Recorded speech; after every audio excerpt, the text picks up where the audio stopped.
And at 10, New Earth. Now, I'd like to say that technically New Earth is no longer the main continuity, since Prime Earth currently is, so I'm allowing New Earth Oliver to be on this list, okay? My list, my rules. New Earth Oliver is pretty badass, since in the 0 Hour storyline, after being thrust into another timeline where he stares at his own dead body, he gets pulled back and recruited by Batman to help in the fight against his once good friend Hal Jordan, who had recently gone mad thanks to Coast City being destroyed and then being possessed by Parallax. Oliver didn't want to believe it, but after seeing what Hal had become, he knew what he had to do. In the final battle, Oliver straight up shot Parallax in the chest, ending the battle and saving the universe. But Oliver was pretty messed up after this, understandably, because you know, he just killed his best friend. So Ollie returned to where he committed his first murder, because you know, that's great for your mental health, and swore off being a superhero. But obviously, this wouldn't stick. Still pretty sick though. And at 9, Archer. Appearing in the animated movie Justice League Crisis on Two Earths, this version of Oliver Queen is the evil version who's a member of the crime syndicate. While he doesn't have much else going for him, being a match for the main Earth Oliver, he does have the moral advantage.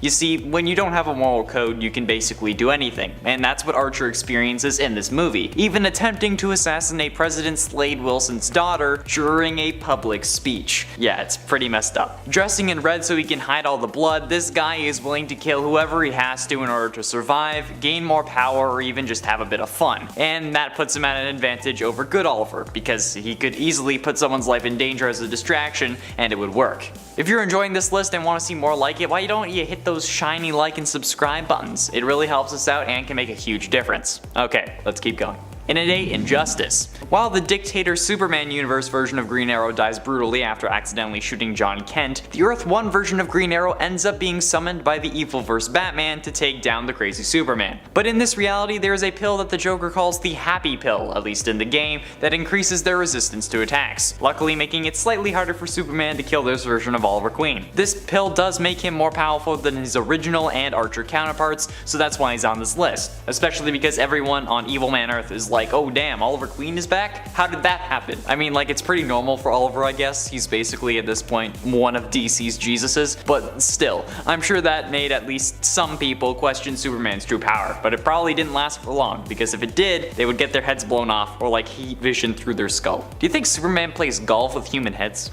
I'd like to think so. 4. And at 7, Goliath. Goliath is the Amalgam universe version of Oliver Queen and Goliath. While not really an archer, Goliath does have the Marvel Universe's Goliath powers, including the ability to grow and shrink. What makes him part Oliver Queen is his relationship to Canary, which parallels to Goliath and Mockingbird's relationship in the Marvel Universe. First introduced in JLX number 1 in 1996, I'm sure you can see why Goliath would be a powerful version of Green Arrow. Actually, while learning about this character, I decided to move him up quite a bit, because being able to grow or shrink at will instead of needing to wear a suit like Ant-Man is certainly a power that is scary to deal with, especially with the basic invulnerability that he has thanks to Goliath. The only thing that really makes him Oliver Queen though is his name and his relationship to Canary, so that's why he's higher up on the list. And at 6, Roy Harper. Now, while Roy Harper may be younger and more naive than Oliver Queen, he does become quite the respectable superhero in his own right, and has gotten through some serious issues, including multiple substance abuse issues, which is inspirational to say the least. While also being an expert archer, Roy is an excellent acrobat and has been shown as an expert mechanic and engineer, designing and building his own trick arrows as well as trick arrows for Oliver, not to mention additional weapons, robots, and defense systems. He's also been shown as quite the expert hacker, and was able to jailbreak his phone and give it voice recognition. Roy Harper invented Siri, guys. Aside from that, the Arrowverse version of Roy was also given a dose of Mirakuru and survived, turning him into a living weapon much like Slade Wilson. While the Mirakuru was in his system, Roy was able to punch through a shipping container that was bullet and explosion proof, not to mention the healing factor he gained, and the ability to punch through brick without, ironically, breaking a sweat. Although this came with its own set of issues, including anger management problems, which isn't good when your mentor has just sworn off killing. Not to mention the one time Roy in the comics had a Black Lantern ring in the Blackest Night storyline.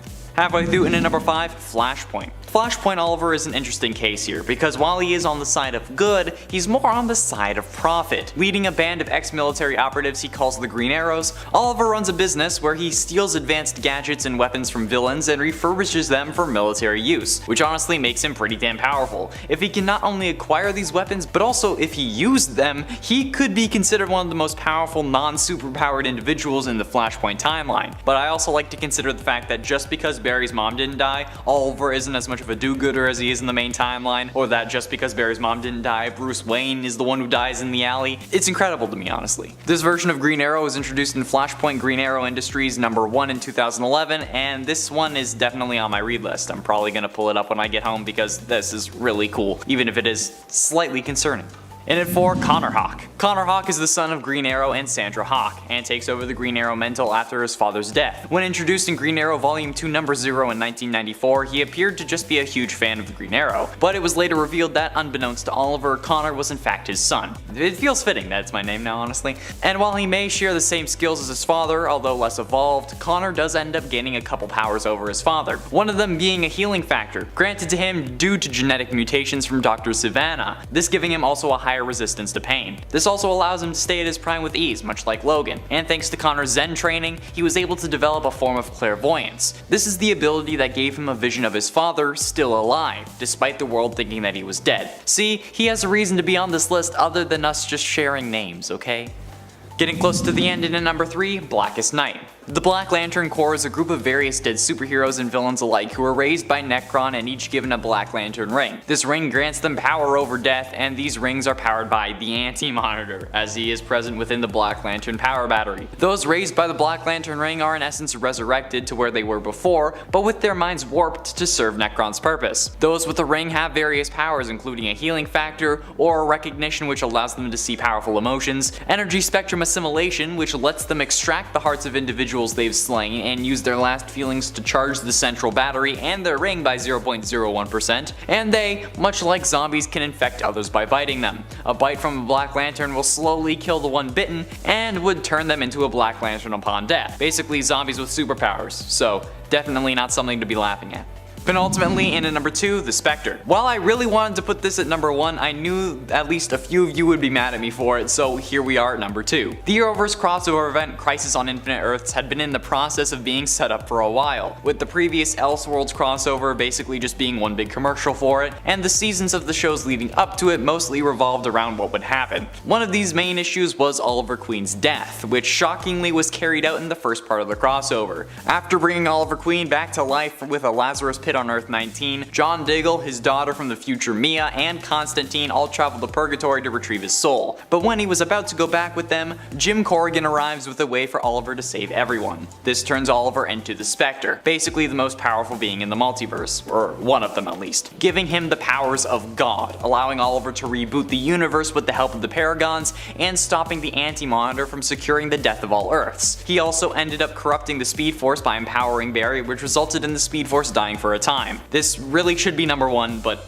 whatever. Finally, in at #1, Brightest Day. After Hal Jordan absorbed the entity of life, he spread its power over multiple superheroes, some of who were Black Lanterns at the time. This included the Green Arrow, which fully resurrected him. And a white power ring is certainly the most powerful ring of them all. One ring to rule them all.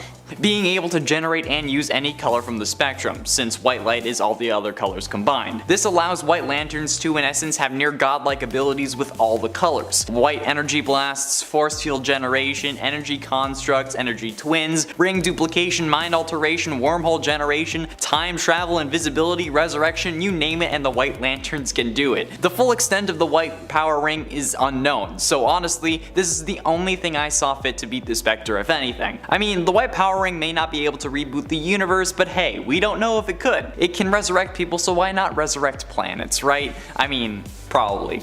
Hopefully that's not too big of a leap in logic. And at 10, Wildstorm. On this Earth, Oliver's story remains largely the same, with Oliver being stranded on an island after the boat his parents and himself were on went down in the sea. He spent years on this island, gaining more and more skills as the years went by, becoming very capable but ruthless. Eventually he was found and brought home, where he took over his family's company. This, however, is where this version differs from the one we all know and love. Settling in San Francisco instead of Star City, Oliver started another business, buying islands, enhancing them, and then selling them to the richest, most powerful bidder. Although this drew attention of activists, who accused him of doing the same thing to their city, flooding it with weapons and illicit substances to buy the land cheap and sell high. However, this all hid his real goal. In secret, Oliver was kidnapping homeless veterans and releasing them onto an island he made to look exactly like the one he was stranded on. When they were released, he would then hunt them for sport. Horrible, but to be able to get away with that, you gotta be pretty powerful. And at 9, President Queen. Turns out in the new 52 version of Earth 3, Oliver Queen is the President of the United States, but still uses a bow and arrow. Not much is known about this version of Oliver Queen, but he first appeared in Crime Syndicate #1 in May of this year, so he hasn't really been around for very long to gather more info. However, during this issue, Oliver had a meeting with the ambassador of Themyscira, Donna Troy, when they were attacked by Starro. Donna Troy in this universe being the evil version of Wonder Woman, who has a hold on the president, using it to gain intel on the Crime Syndicate's enemies and God knows what else. Within the first few frames that she appears, she gets Oliver to give her top secret files on metas. And while this Oliver himself may be a little bit of a pansy, having him in office is much better for the Crime Syndicate than someone else. So having the whole team behind him, protecting his presidency, certainly makes him one powerful president. And at 8, Smallville. The Smallville Green Arrow remains largely similar to his Arrowverse counterpart, but obviously with a couple major differences. But in terms of power, they seem to have similar abilities, though Arrowverse Green Arrow is more willing to kill when necessary, rather than the few times we see Smallville Arrow willing to leave people for dead. Smallville Green Arrow also has a larger arsenal of trick arrows, with some remaining the same like grappling arrows, zipline arrows, and explosive arrows, but with additions like a diamond-tipped arrow, taser bomb, and knockout gas darts. One of the major differences between the two is that the Smallville Green Arrow lives until the end of the series, and is a co-founder of the Justice League, even if it appears like he dies in Earth 90 during the Crisis on Infinite Events crossover. But as we later learn, the Smallville Earth is actually Earth 167, not 90, so this version of Oliver Queen is still alive. Well, I mean, all the Earths were destroyed, so maybe he's not anymore, so oof. Never mind. And at 7, Justice. This version of Oliver first appeared in Justice #1 from 2005. His family was not taken from him like other versions were, so he grew accustomed to comfort and a quality of life that allowed him to detach himself from the rest of the world. His boat, though, was overtaken by modern day pirates. Yeah, I'm not kidding on that one either. It's actually a thing. So Oliver was knocked overboard. He survived but was lost on an uncharted island, so he still became the Green Arrow. And because he still became the Green Arrow, the Legion of Doom sent Clayface and Scarecrow to his apartment to kill him and Canary. Under the effects of fear gas though, Canary blasted Clayface while he was on top of Arrow impersonating her. It's weird. But luckily the scream did not affect Oliver because Clayface had impersonated her as a blonde. And Oliver assumed that since she was wearing her wig, he would need earplugs for their bedroom activities, which, based on her reaction, isn't something that happens often or at all, although I'm sure that it's not due to lack of trying on Oliver's part. Oliver and Canary then go on to fight a Brainiac-controlled Gorilla Grodd, and Oliver even fights off Supergirl, so needless to say, he's pretty badass. And at 6, Prometheus. Hailing from the Arrowverse, this version of Prometheus is more like the Green Arrow than other versions. This version of Prometheus has sworn revenge on Oliver alone, instead of justice entirely. So, Simon Morrison, as he was first known, went through similar training to the Green Arrow, even tracking down Talia al Ghul, one of Oliver's teachers. Now going by Adrian Chase, Prometheus became the district attorney of Star City, and worked closely alongside its mayor, Oliver Queen. As Prometheus, Chase would do horrible things, recreating one of Oliver's missions from off-screen in Season 1, the one where he killed Justin Claiborne, Adrian's father. He killed people and used their names as anagrams for names on Oliver's list from Season 1 using throwing stars made out of Oliver's old arrows. He also kidnapped Billy Malone, Felicity's boyfriend at the time, and tricked Oliver into killing Billy. He tortured Oliver to the point of breaking him, wanting Oliver to admit to himself that he enjoyed killing, and he even killed his own wife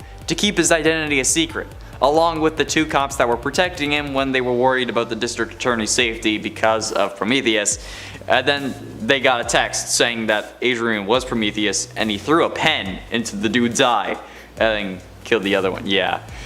He's one hell of an evil dude, but the best villain that Arrow gave us, hands down. Oh, he also blows up Lian Yu with all of Team Arrow and Samantha Clayton, William's mother, on the island. And for some reason it only killed her. Halfway through in at number 5, The Flash. This number is, I have to be honest, pretty weird, since in the Elseworlds crossover event for the Arrowverse from 2018, Oliver Queen became The Flash.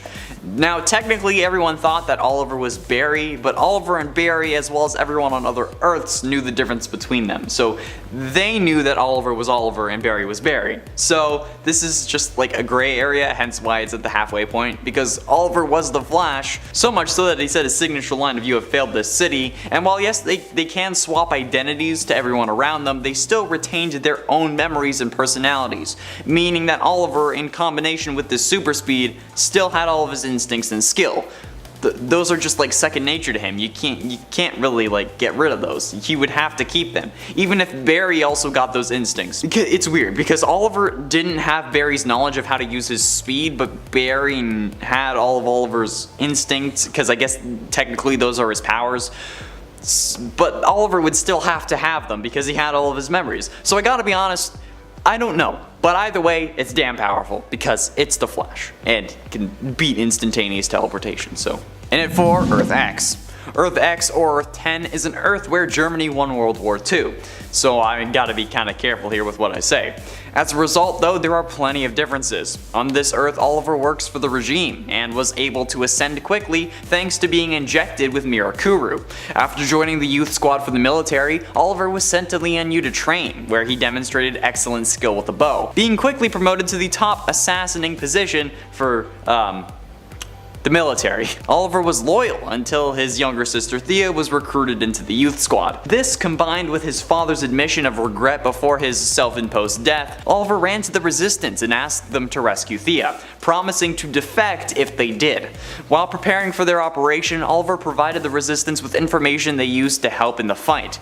Finally though, in 2012, the resistance rescued Thea and Oliver defected. After he does though, he has to fight off Quentin Lance and Floyd Lawton, who were sent by the military leader to kill Oliver. But having Mirakuru in your system makes you pretty damn powerful, as we've seen. Getting close to the end, and in number 3, Ring of Evil. There isn't really much information about this Green Arrow from the Ring of Evil. However, from what I can tell, it appears that Oliver is the leader of the Green Lantern Corps in this reality. His only appearance being in the Green Lantern Annual Volume 3 Number 3, this Oliver is a member of the Hooded Lanterns of the Green, and carries both a Green Lantern and a Green Arrow, which he later passes on to someone else. This leads me to believe that Oliver in this reality leads the Green Lanterns or formed the Green Lanterns, and this arrow is an indication of who leads them. And if I am correct, leading the Green Lanterns is pretty damn impressive, and wielding a power ring makes him immensely powerful. Not as powerful as the White Lanterns from the last part or even the Spectre, but still pretty damn powerful, especially as the leader. But like I said, he does pass the arrow on to another, that individual being, penultimately in number 2, John Stewart. I was unable to find this issue online, but presumably at the end of the issue, Oliver Queen bestows John Stewart with the green arrow that he carries around, saying "Congratulations, John Stewart," which certainly makes it seem like a promotion.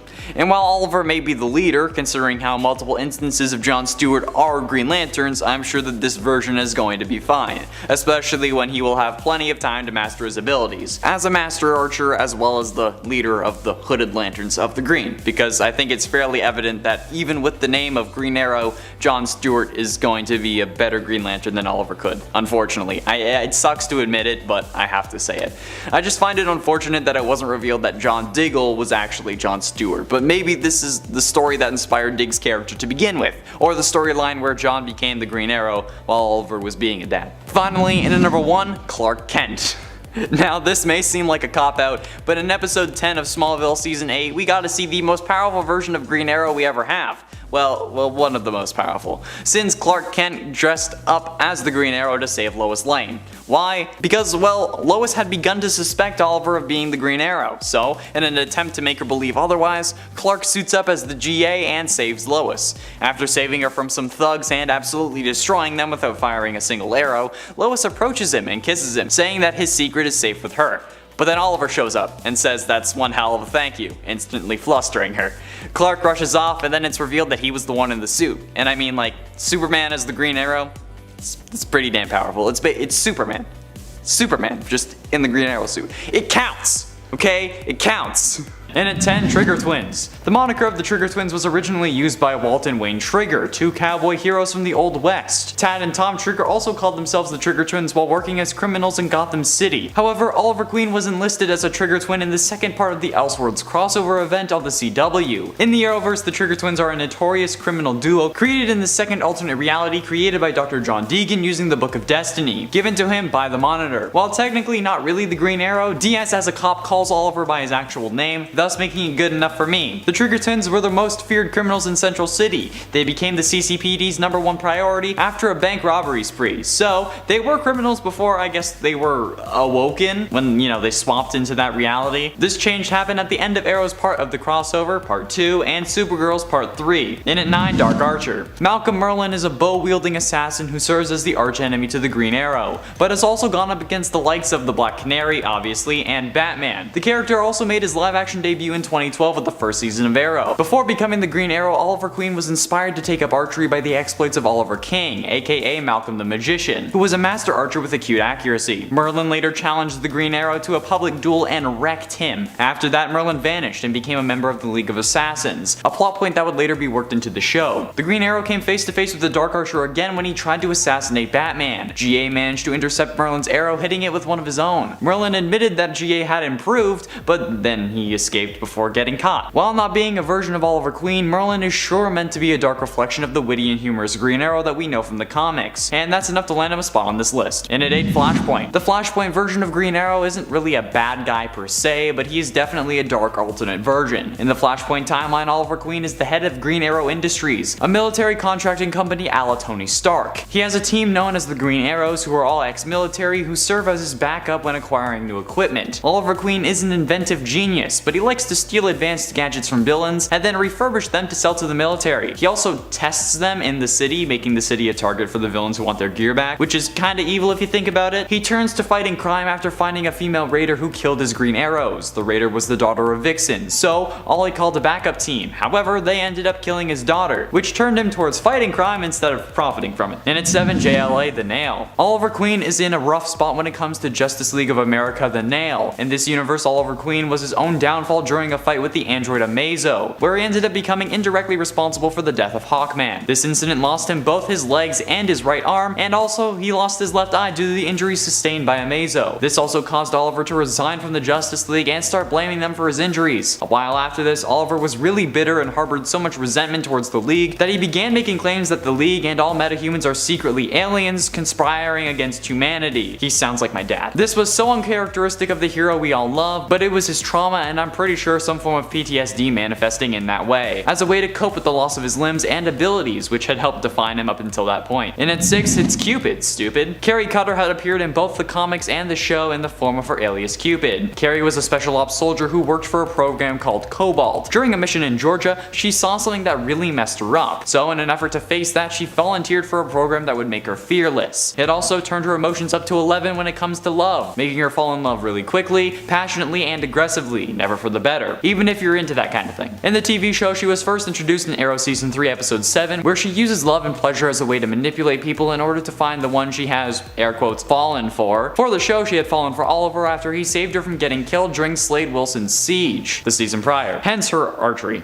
Her psychiatrist diagnoses her with having attachment disorder, the inability to form meaningful relationships, as she puts it. She gets away but comes back killing newlyweds because her love got destroyed. She also makes an appearance in the show's Suicide Squad in love with Deadshot before he dies. Halfway through, number 5, Prometheus. Prometheus is another iconic Green Arrow villain meant to be a dark reflection of him, especially in his Arrow Season 5 appearance, being an even darker version of Deathstroke, who are both villains created by Oliver due to his past actions. In the comics, Prometheus deals a whole load of damage to Green Arrow, both mentally and in the sales, thanks to another comic storyline. In Cry for Justice, a slew of superhero deaths and attacks on heroes are revealed to be the work of Prometheus. In the story, he also ends up taking Roy Harper's arm and killing his daughter in the bomb that went off in Star City. Once Oliver sees this, he sets out on finding Prometheus and killing him. Oliver finds Prometheus and kills him by shooting an arrow between his eyes, and then this leads to Oliver being put on trial for the murder in what is considered one of, if not the worst GA storyline ever. In the show, Prometheus is the son of Justin Claiborne, who Oliver killed during season 1 of the show. They're so alike that Prometheus even gets confused for the Green Arrow during his first attack on a cop outside of the police station. Ballsy move, by the way. This character is a much darker version than even the Dark Archer, killing to spell out names of the original season 1 lists and more. In it for Arrowverse. The Arrowverse has been mentioned a lot on this list, not because specific characters only appear there, but because they also make an appearance there. However, the actual Green Arrow from the show is much darker than the hilarious comic we all know from the comics. As the Warp Zone said in their Arrow season 1 to 5 recap wrap, DC need to show way more hardcore to make Smallville look like Cupcake Wars. But they couldn't get the right to the Dark Knight, so they settled for a white bread Hawkeye. So they made this character even darker than his comic counterpart in order for him to have more of an impact on screen and to probably make it more realistic. The Arrow, as he was called in season 1, was not afraid of killing. He would kill anyone who stood in his way and wouldn't hesitate to kill those on his list, even willing to kill himself in order to defeat Malcolm Merlyn. While he did end up getting lighter, the show is still a much darker tone than the comics or even the animated versions of the Green Arrow that are currently out or that have been out. So that's fitting to be on this list. Plus I love the Arrowverse, so I'm gonna keep talking about it. In at 3, Black Lantern. For those of you who may remember, my first video on the channel was the top 10 Black Lanterns you need to know about, and Oliver Queen wasn't on that list because, well, Swamp Thing was a Black Lantern. That dude is literally the Earth, and he was a Black Lantern. Anyway, first appearing or being resurrected, I guess, in Blackest Night number 5 from January 2010, Oliver was transformed into a Black Lantern during the events of Blackest Night, which saw him attack his former allies, including his son, wife, and sidekick Speedy. During the battle, his son Connor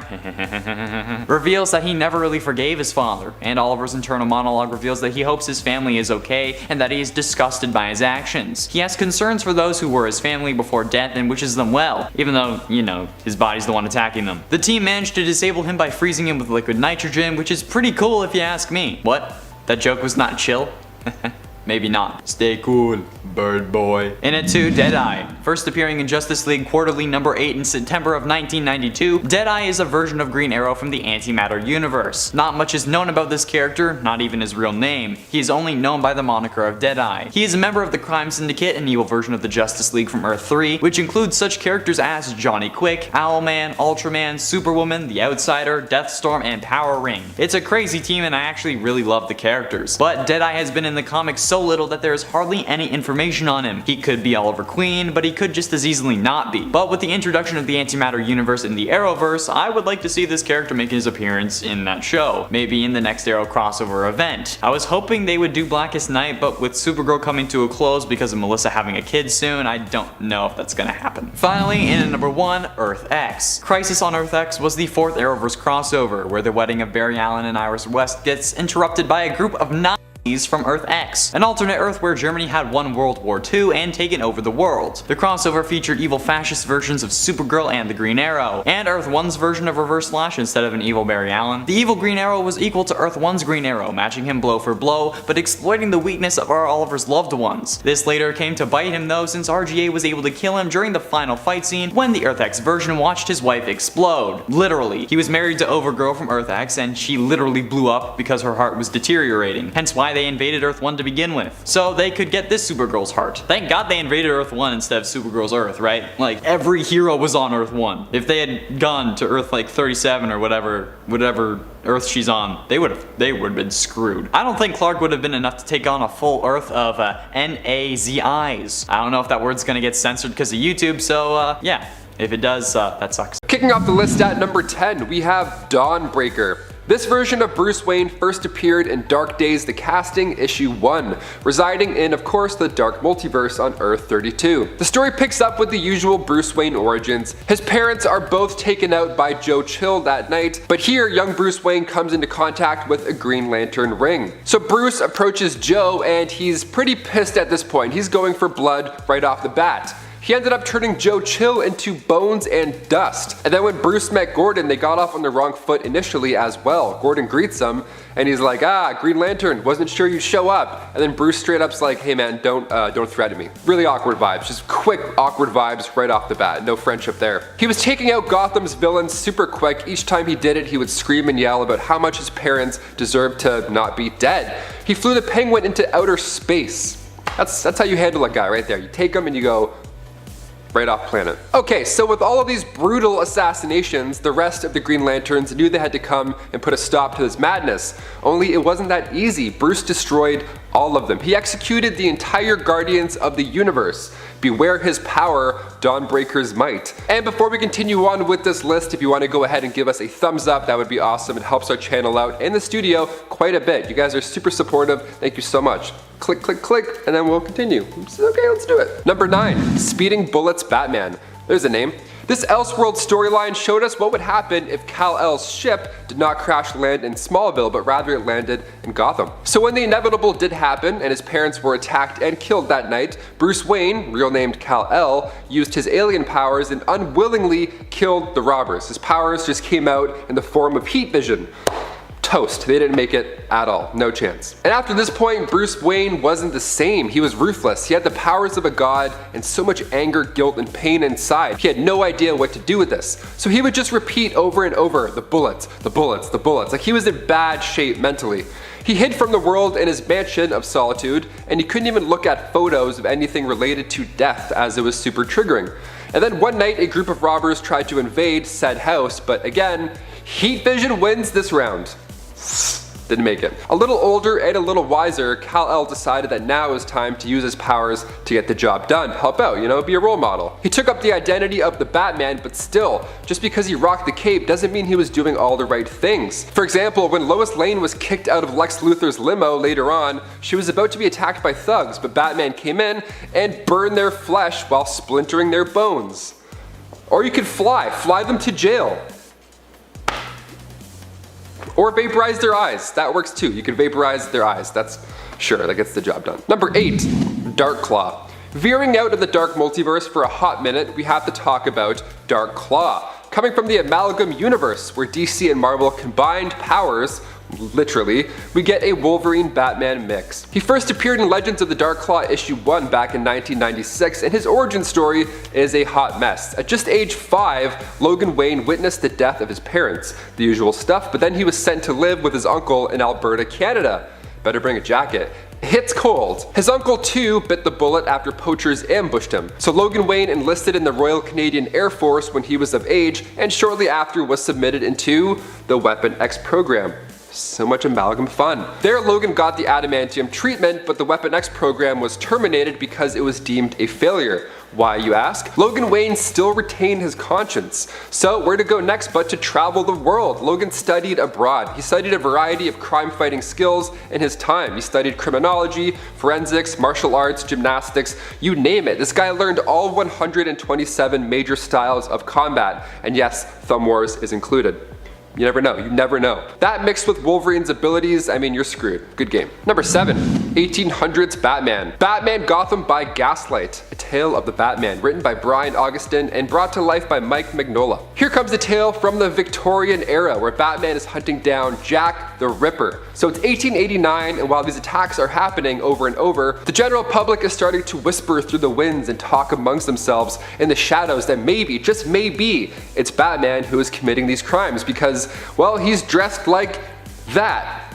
Pretty fair assumption. We love some Victorian drama. Let's get spooky. So we get historic killers here, we get old-timey gangs, Bruce gets framed. It's an entirely new version of Batman, but it's an older take on the Caped Crusader. To see Batman purely rely on his detective skills more than anything makes for a really enjoyable story. I mean, there's no crazy gadgets or cool Batmobile that flicks him up a building. He's just like, I got it, I'm a detective, let's do this. Steampunk Batman for the win.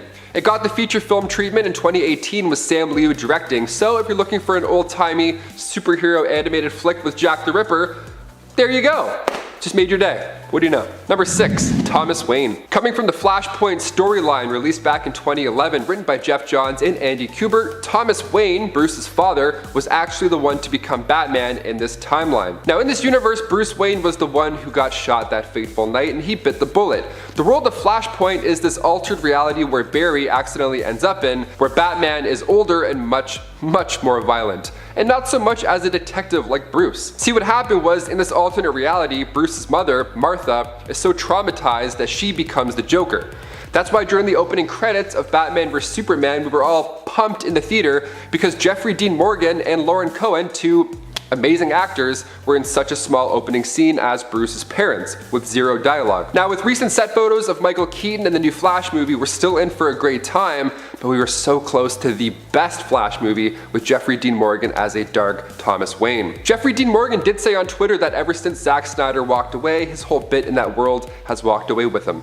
But we still got Michael Keaton, so it's still fine. It's good. It's good. Number 5. Red Death. Coming from the Dark Multiverse, Earth 52, first appearing in Dark Days The Casting issue 1, Red Death Batman used to be a hero who fought alongside Robin in his world. The events that transpired in Batman's life were taking a harder toll on him. He was watching all of these sidekicks just bite the bullet, so he was desperate to find this new power, a new way to get ahead of these horrible crimes. So he looked at his world's Flash. Batman honestly believed that he could use the Speed Force better than the Flash, so he took out all the Flash's villains, stole all their tech, and then he himself fought the Flash, and he was winning. He drove the two of them into the Speed Force because he had merged his Batmobile with the Cosmic Treadmill. That's always fun. And then that's when he absorbed all of Barry's powers. He did it.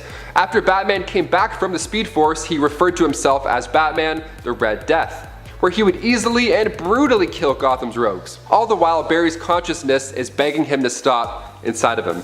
It's kind of like a nightmare, this version. Definitely a nightmare. Number 4. Azrael. Right after the 1993 Nightfall story, when Batman got his back broken by Bane, just absolutely wrecked, he decided to pass the Batman mantle right on to not Dick Grayson. No, instead he chose Jean-Paul Valley, aka Azrael. His run on Batman wasn't the same as Bruce's. I mean, for starters, Azrael's methods were pretty violent and quite irresponsible. In all fairness, he was capable of defeating Bane with this new tricked out batsuit, but this guy thought that he was actually an all-round better Batman and a permanent successor rather than a replacement. Got news for you, pal. So once Bruce did recover, he had to force Azrael to leave the position. Even the style changes were quite drastic. Azrael made more than a few changes to the suit. Now it's black and yellow, this metallic armor, and then he added some other gadgets like claws, dual mag weapons, and of course, a cape. Just to, because he's a hero, he needs a cape. Number 3, Terry McGinnis. The year is 2039, and by this point, Bruce Wayne has retired from the crime-fighting life.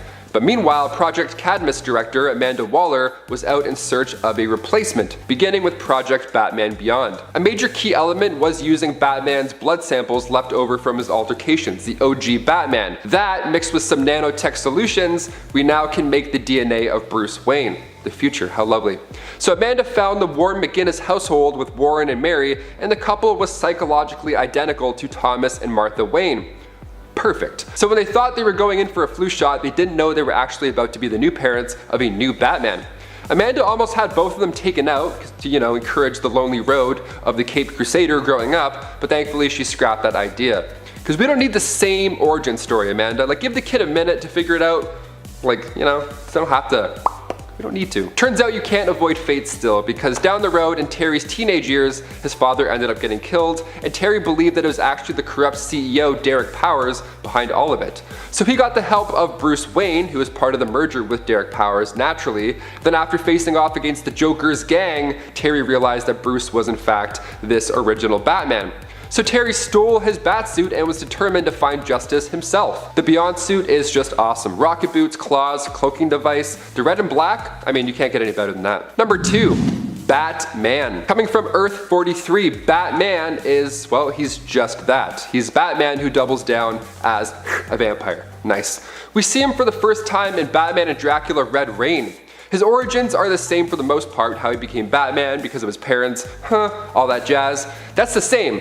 But then when he's patrolling one night, he starts to find victims all with the same injury. Their throats have been just slashed apart. Who could have done this? Why, Dracula himself. That's who. He gets help from a rogue vampire named Tanya, who was once part of Dracula's posse. And Batman is so wild, this guy willingly gets bitten by a vampire to become one, so then he can take on Dracula. Whatever it takes to get the job done, I respect that a lot. And finally, number 1. Batman, the God of all knowledge. The Mobius chair made its first appearance in New Gods issue 1, and the chair itself was created by Mobius, aka the Antimatter. He gave the chair to Metron, but when Metron took his eye off the prize for a minute, Batman ended up becoming the God of all knowledge for a short time. What happened was Wonder Woman grabbed Metron with her lasso, yanked him right off, and then before boom tubes were summoned or anything like that, Batman just took that chance that he had and jumped on the chair. musical chair style. Then the Dark Knight becomes the bright light. The whole team at this time is fighting Darkseid, and Batman's just floating in the background, just trying to figure out the universe. He's just searching for solutions via the cosmic realm. It's pretty spectacular. Things took a jump to overdrive when he also received a power ring. I thought he was a good detective before, but now, I mean, that's just OP. Number 10, the Batman from Red Sun. While we will be focusing on Batman here from Earth 30, the reality of Superman Red Sun, it should be noted that there are more, and that really the symbol of Batman is what is so powerful here. However, it all started with one man who we aren't even given the true name of. We simply know him as Batman. It was his mission to take down the man responsible for his parents' murder, Pyotr Roslov. In his attempt to get to Roslov, however, he ended up being pitted against the Soviet hero Superman, aka the Red Sun. Batman almost succeeded in defeating Superman here, but Wonder Woman unexpectedly became free of her bonds, turning the tides of the fight in Superman's favor. In the end, Batman decided to take his own life rather than be captured, blowing himself up but confessing to Superman beforehand the truth about the corrupt Roslov, and in so doing achieved his mission. While the original Batman died, others would later take his place in the fight for justice, inspired by the stories of his heroism. Number 9, Owlman. Owlman isn't a direct alternate version of Bruce Wayne, as he's the older brother of Bruce on Earth 3, Thomas Wayne Jr., the elder son of Martha and Thomas Wayne.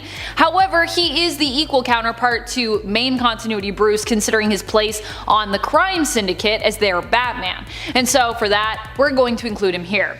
When Thomas was younger, he orchestrated the death of his own parents as he believed they were squandering and mismanaging his inheritance, the family wealth. He even tried to get his younger brother Bruce, whom he loved dearly, to join him, but Bruce actually ended up getting cold feet, and Thomas as such was forced to kill him. As Owlman, Thomas is much more dangerous, as he does not have the same moral code as main continuity Batman, but is at the same level when it comes to his intellect, training, and skills.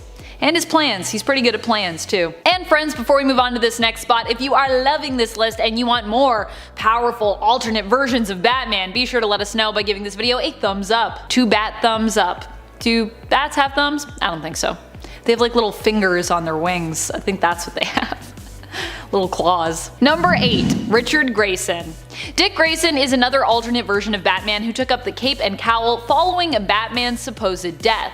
Being that he's been trained and pretty much prepared to take up the mantle his whole life, being Batman's first Robin, Nightwing makes for a pretty powerful alternate Batman. Controversial opinion perhaps, but despite his following in Batman's footsteps in terms of his moral code, I would say he is still a more powerful alternate than Owlman. I know some people might say like not having morals makes you more powerful, but I digress. At one point actually, he and Owlman teamed up and almost enacted a plot to take down the crime syndicate together. Dick comes with years of training and is known for his genius intellect, forensic skills, is a master martial artist, and would go on to become a very capable spy and develop espionage skills later on when he infiltrates Spiral.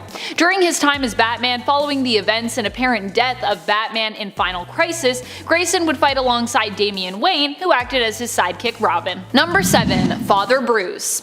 You might refer to him as Bat Priest based on this art, but his real name is Father Bruce, and he is the head priest of the House of Milk and Honey, a new version of the Gather House. Father Bruce makes an appearance in Milk Wars, the Young Animals imprint crossover with the DC main world and characters. He is prominently featured in part 2 of the crossover in the Mother Panic and Batman special.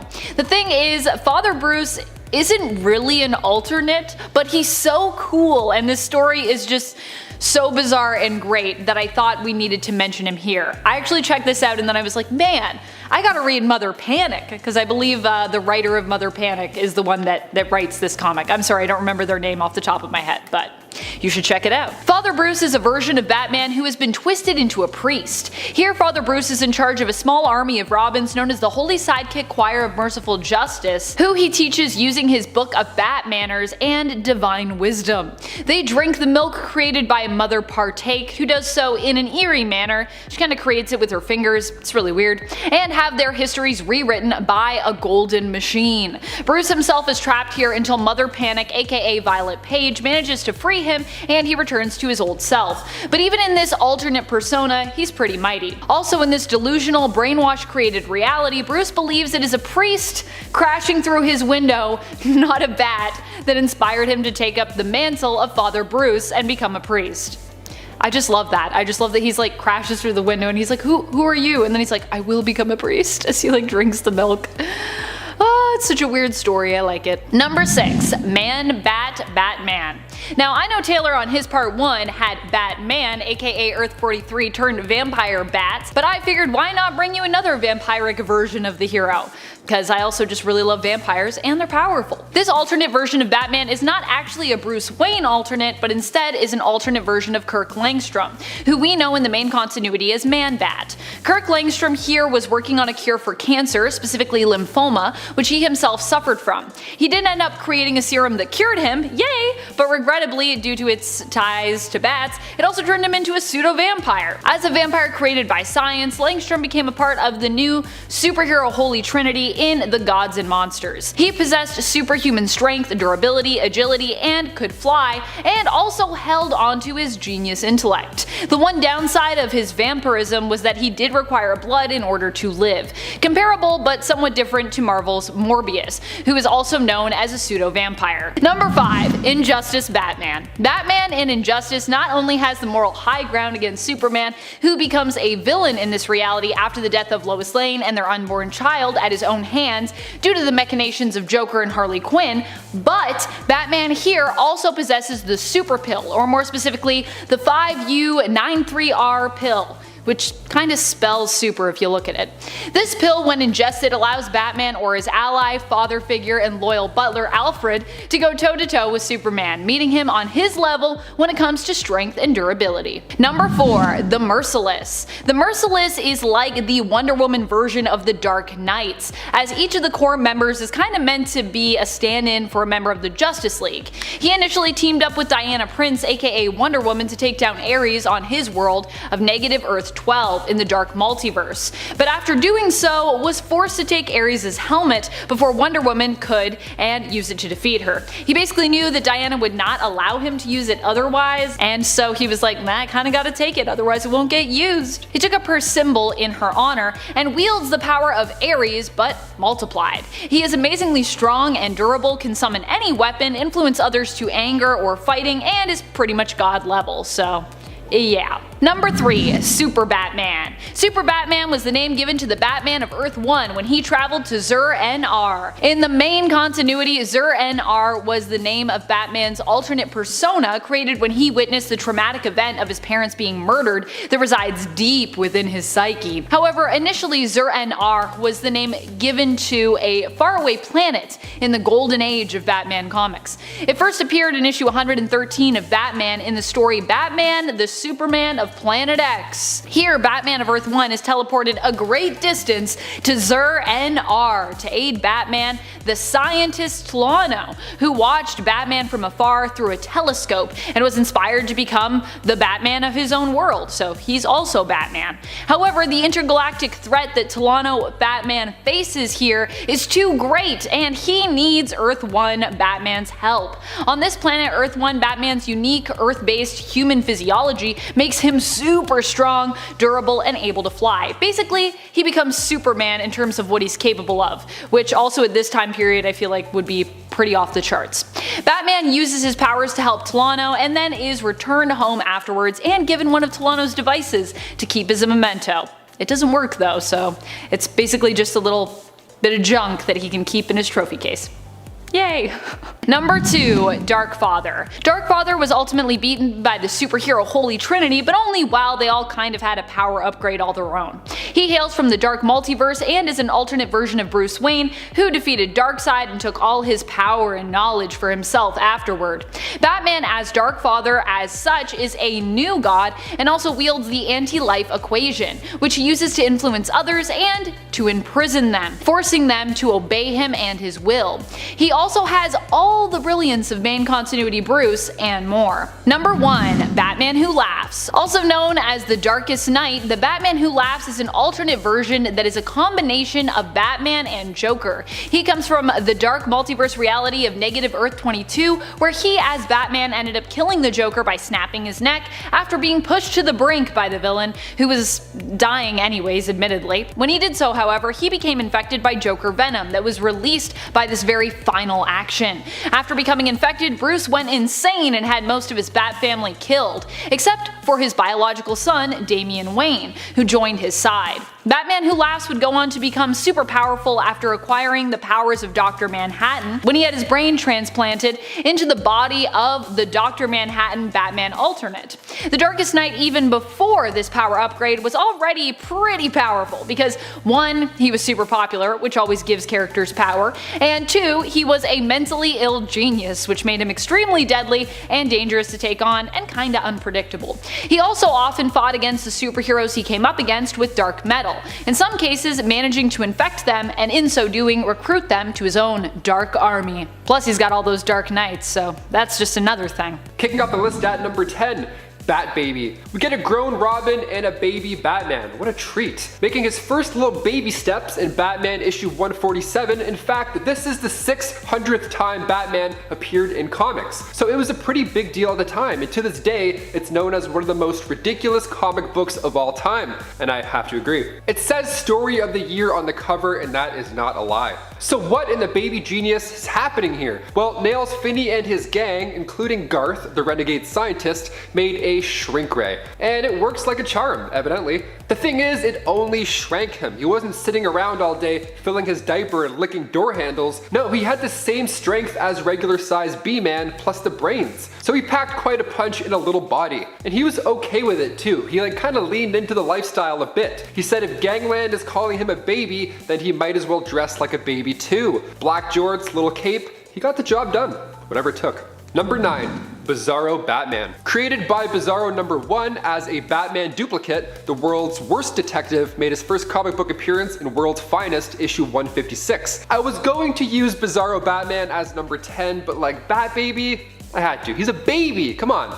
I love Bizarro Batman. He speaks and thinks the exact opposite of Batman's true intentions. Like other Bizarros, their main weakness is blue kryptonite, an artificial isotope. Perhaps one of the best/worst features of this version of Batman has to be the useless utility belt. He did not have gadgets that save the day stored in there. No, he had cigarette butts, chewing gum that, yes, had already been chewed, just a sticky mess in one of those. He had bottle caps, rusty nails, ashes, cigar ashes, and banana peels. Okay, like the nails and the banana peel, sure, I can maybe see like a Home Alone type trap coming from this guy. I wouldn't say the belt is totally useless, just really smelly. And before we continue on with this list, if you want to go ahead and give this video a thumbs up, that would be so great. We'd actually love that here, wouldn't we, Chris?